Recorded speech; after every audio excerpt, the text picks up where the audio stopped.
Hi there, this is Bethany Barnyard, and I want to welcome you to week 3 of our 12 weeks to a Wow Christmas with Bethany and Lela. If you happen to miss our first 2 weeks of projects, I hope you'll check back at my YouTube channel, and if you subscribe while you're there, you can get notifications so that you can be sure not to miss any of our future projects that we have planned for you. Today we are making this little treat box which holds a snowball. These are just the Hostess snowballs, and we've put it in a little box decorated with a Yeti. That seems so appropriate to me. And we have this cute little tag, "Is it Christmas Yeti?" I think this would be a great project for a child, a grandchild, or just even a friend. So this box opens quite simply by untying it, obviously, and it has a side opening. Kind of a cute little box. And so it opens up like this, and you can pull out the little snowball. So we're going to go ahead and get started on this. It only requires 1 sheet of cardstock, and I'm going to show you how you can cut that and score that and have that work for you. Actually, as soon as this Yeti stamp set came out in the mini catalog, I knew right away that I wanted to make a little treat box for a snowball because that just seemed so appropriate to me. So, let me keep this tag on. Sorry about that. We'll do each part of this. I have cut you enough ribbon this time, or tell you how much to cut that will be sufficient for you to be able to tie a nice bow on the top. So we'll get this tied and then we'll get started. I love this little tag that says, "Is it Christmas Yeti?" But there's also another stamp in there that says, "Get Yeti to party."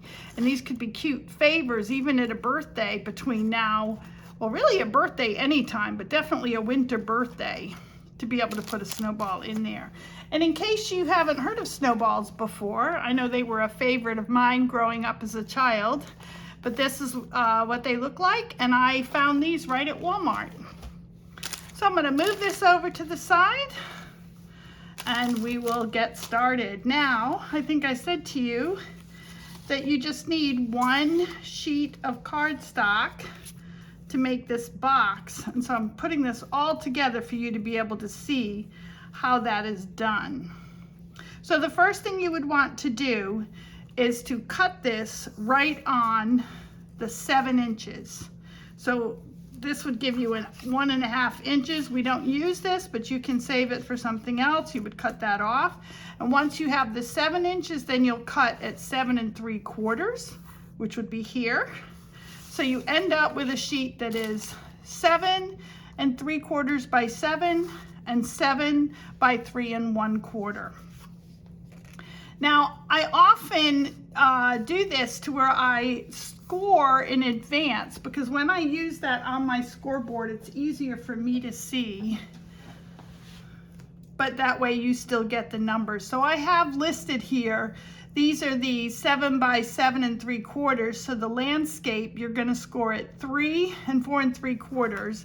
Well, I'll recite these as I go through the scoring for you. So we already said cut this 7 by 7 3/4. And then I'll move this here, and hopefully you'll still see that in the picture. But in the landscape, which means you have the longest, here you go, you have the longest piece up at the top, you score at 3 inches, and then again at 4 3/4 inches. I hope that's coming through on the video. And then in the portrait, or the P, because we do have PDFs for this, and in those PDFs, I label it L or P for landscape or portrait. So landscape would have the longer side up at the top. L could stand for longer too. Okay, and then on the, when you have it in the portrait position, you're gonna score at 1 3/4, and then again at 5 1/4. And that's all the scoring you need for this piece that's 7 by 7 3/4. And then you have this piece, which is 7 by 3 1/4. And when you have it in the landscape position, then you're going to go ahead and score it at 1.5 and then again at 5. And then you're going to turn it to the portrait position, and you're going to score at 3/4 of an inch, and then again at 2.5. So that's the scoring for the main part of your box. In addition to that, you will need this white piece, which is 2 3/4 by 3 1/4. And then you have this Bermuda Bay piece, which is 1 1/8 by 2 3/4.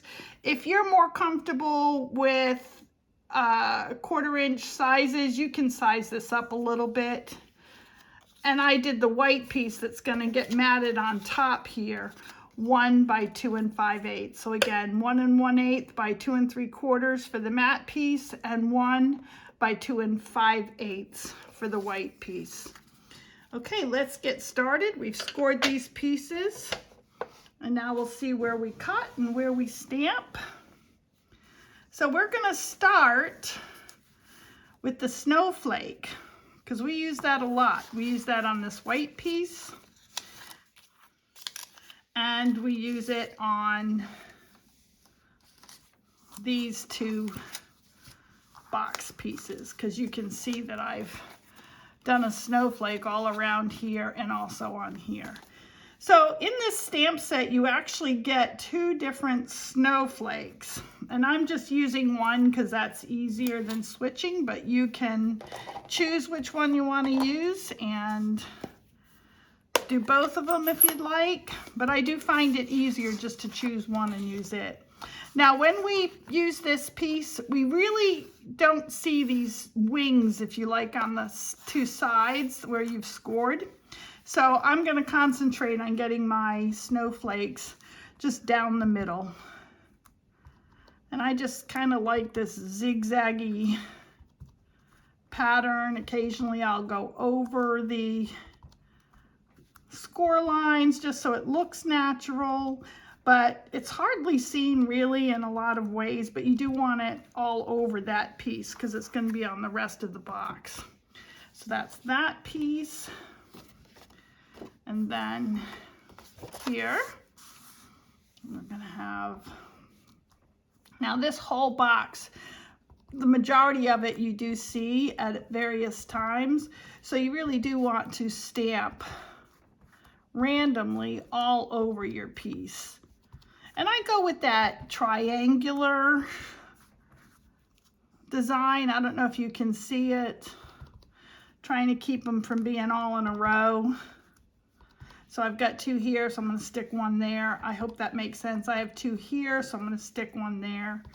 That's what I mean by triangular. That's sort of the common way of doing a random stamping on your pieces. And not being afraid to stamp off and have it go only halfway on your paper.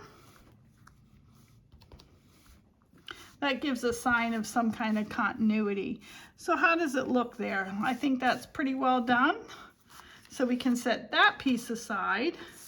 And now before I put my snowflakes on here, now if you were fortunate enough, in the month of September, they actually bundled Yeti to Party with dies, coordinating dies, which were really fun and included some extra dies as well. But I designed this project before I ever knew Stampin' Up! Was coming out with those dies. I do have those dies, but because I initially did this project without the benefit of those dies, I'm going to go ahead and show you how we can do this project without those dies.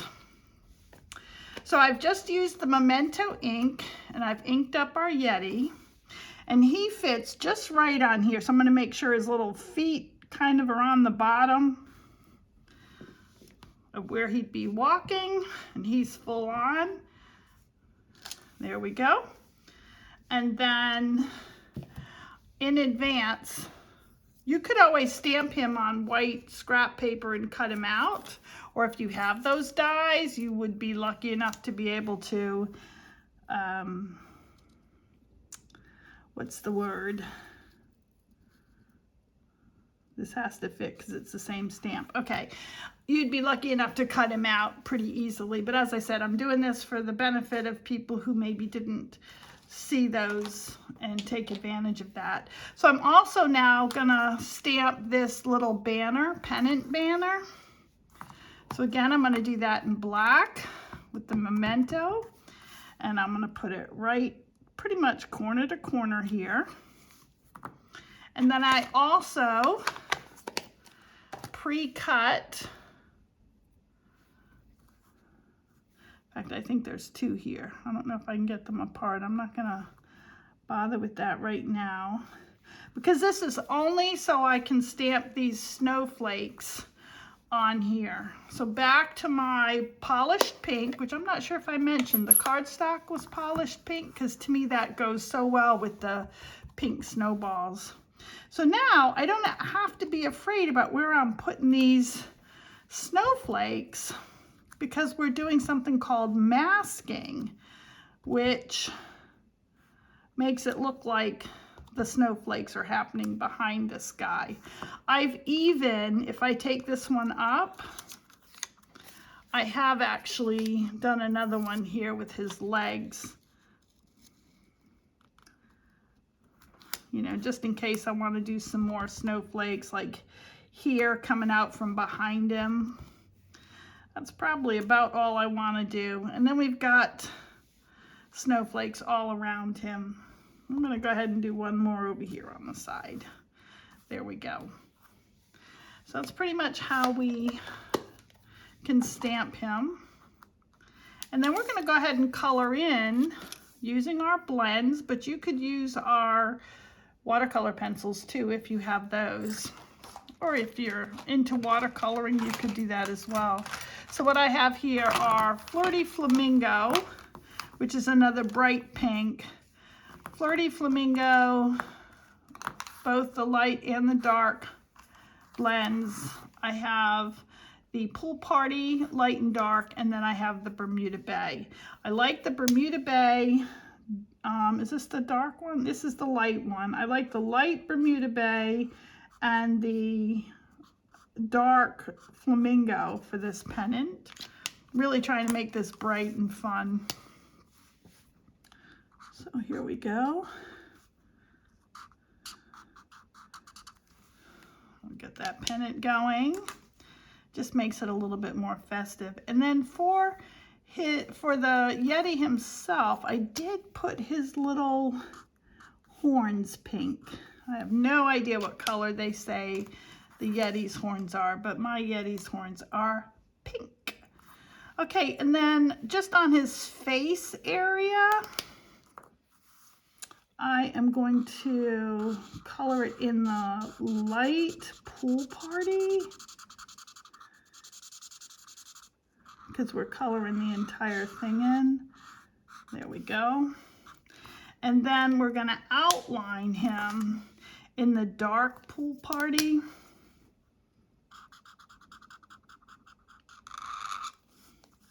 And that's really about all you have to do because I'm under the assumption a Yeti is actually white.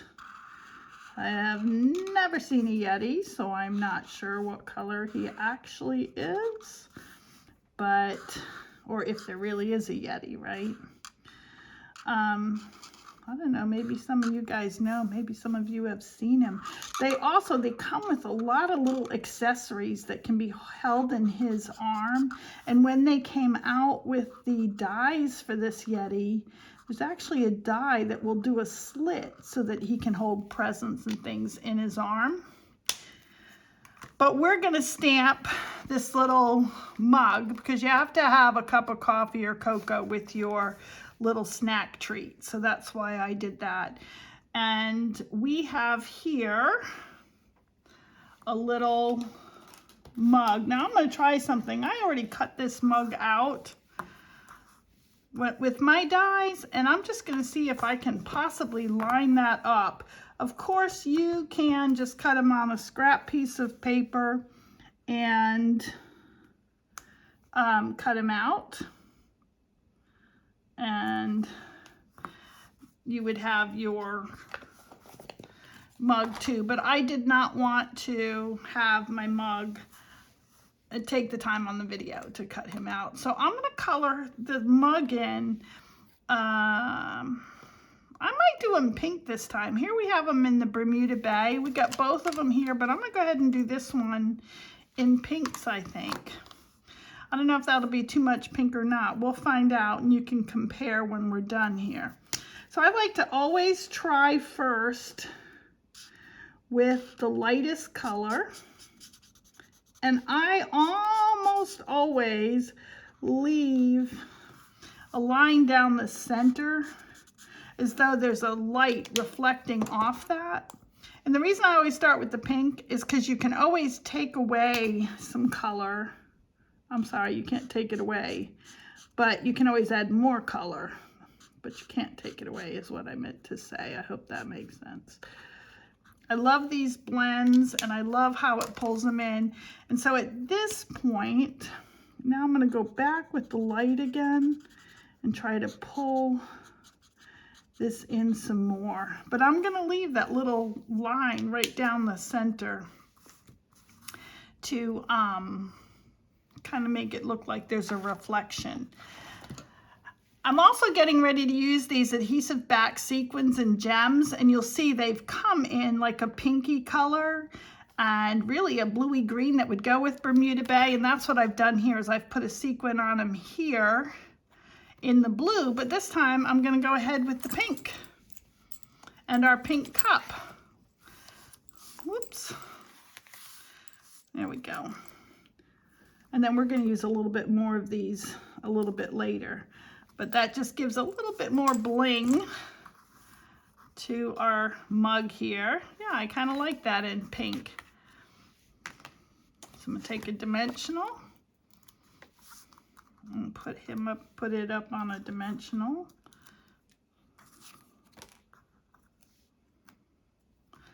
Okay, we're going to be ready to put this on once we get our box together.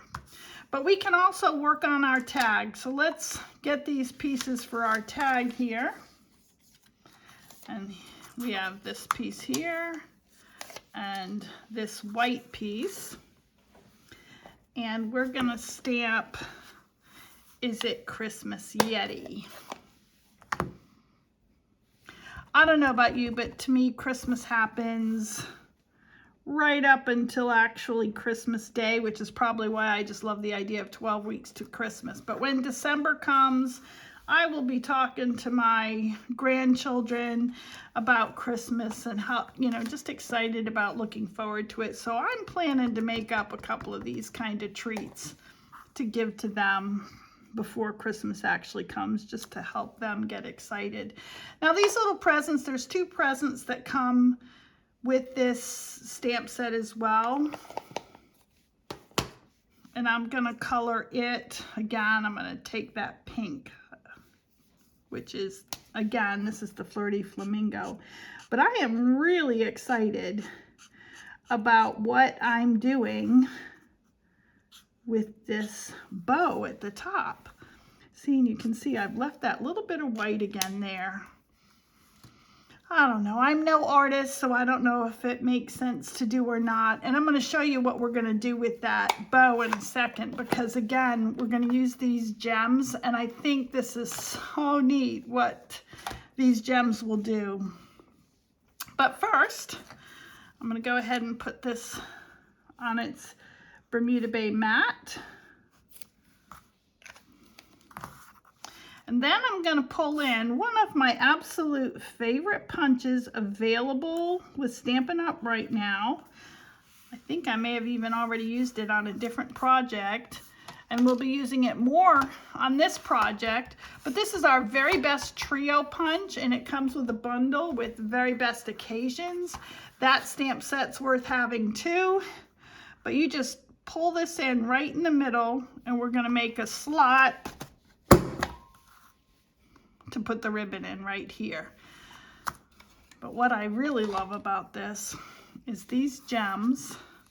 You're gonna see that we have these, they have these silvery, icicle-y like gems that are kind of an unusual shape. They're not round, And one of the things I've done with them is I have covered up the Yeti's horns so that they look like icicles.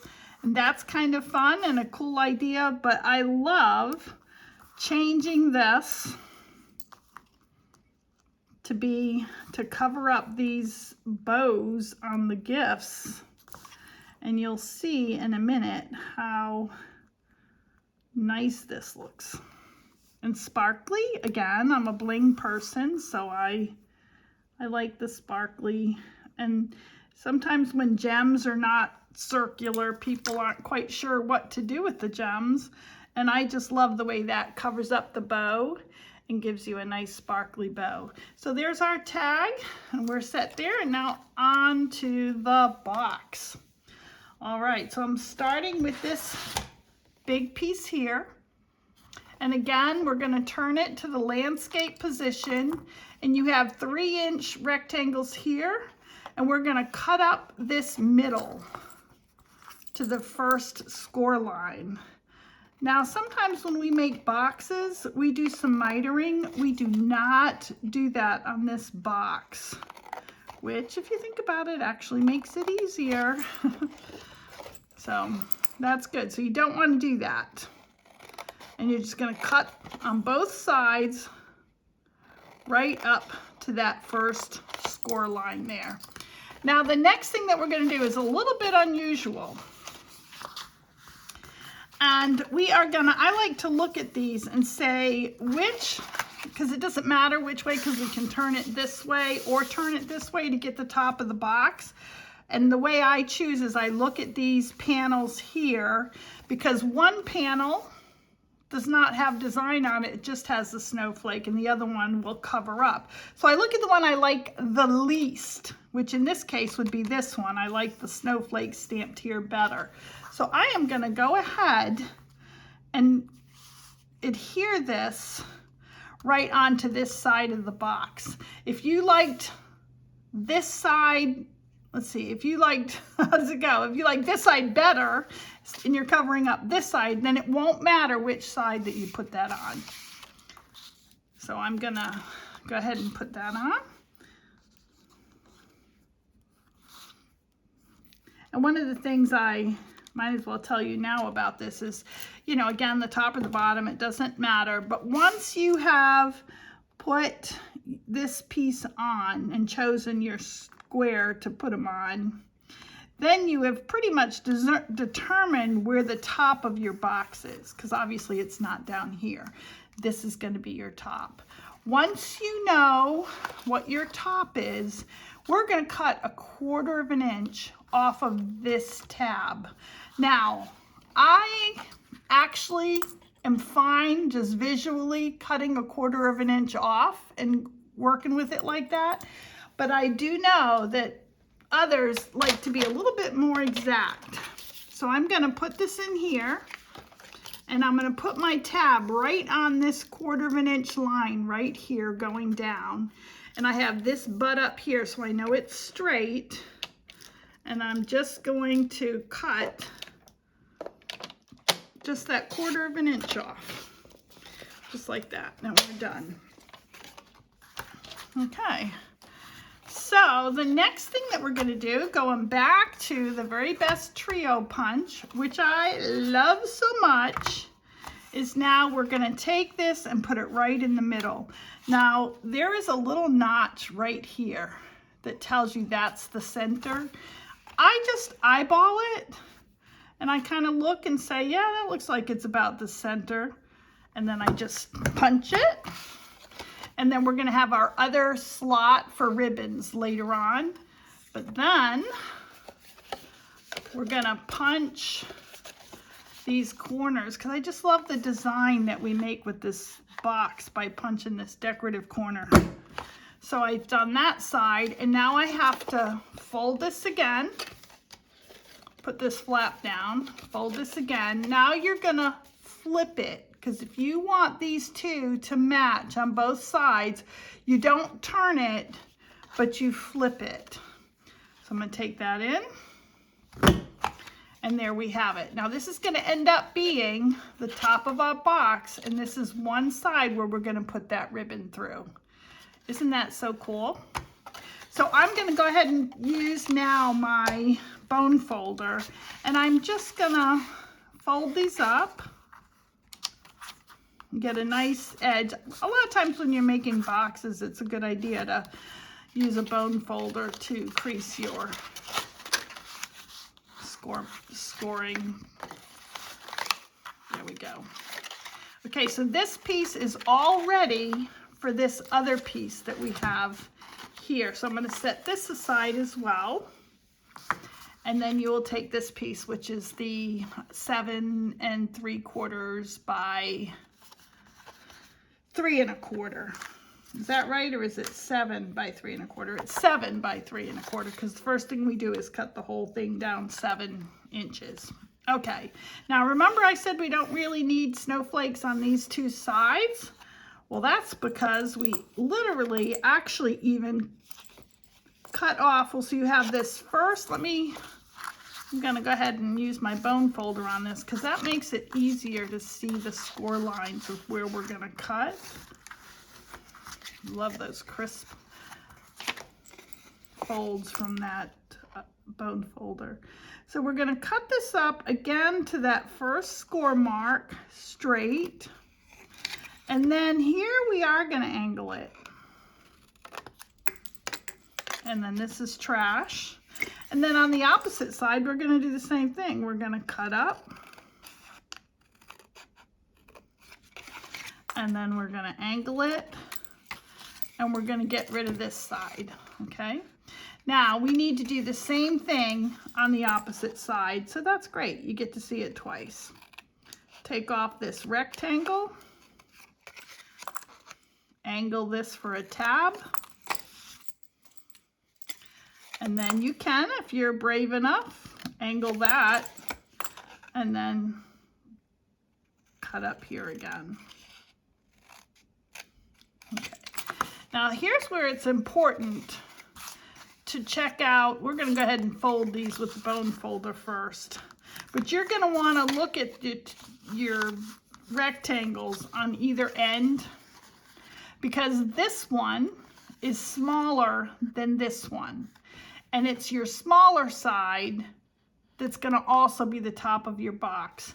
So you're going to pull in your very best trio punch again.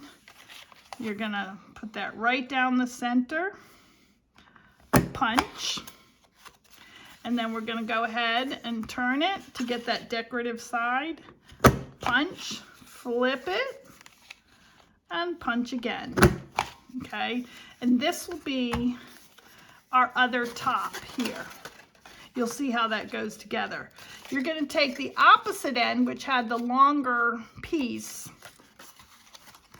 and we are going to adhere it just like this on to this flap here. Now, when we cut up the side of a fold, we're never exact with it. I try to go right down the middle, but then a lot of times when you see what you've done, you realize, oh, it's a little bit. So this is all going to be hidden anyway. So if it seems a little bit long to you, then there's nothing wrong with you just trimming a bit off here, because it's going to be glued inside these flaps and nobody will ever see it. So I'm taking the side with the snowflakes and my glue, and you'll see that I'm just going to match it up with the score line of the rest of the box here. So here we go. I'm going to move this out of the way because I think we're done with that for at least a while, if not for the rest of the project. And so you see this score line just matches right up with the edge of that box. Okay, and then what we're going to do is we're going to take this flap here, this middle flap, that's going to go over this extension, and then this flap is going to close at the bottom. Okay, so what we're going to do now is we're just going to put glue on the side that does not have the snowflakes on the opposite flap from where we put this. I hope that's making sense and you can follow along. That's what I love about videos, is being able to follow along. I will have a PDF for this project, but it is harder to write directions sometimes of what it is you're asking people to do than it is to just show them. Especially I feel this way because I am such a visual learner. So I'm gonna fold this. So did I show you that? Okay, so this little one's on the inside. Pull this one up, and then we're gonna bring this one over. Okay, and that's the bottom of our box. And you can always, you know, give it a nice closing there. And then you can see that this flap here is gonna fold in. These are gonna fold down. And then we're gonna tie these two together at the top. But before we do that, I like to have the front of your box be what goes toward the back. So we're gonna go ahead and put glue on the side without the snowflakes. There we go. Oops.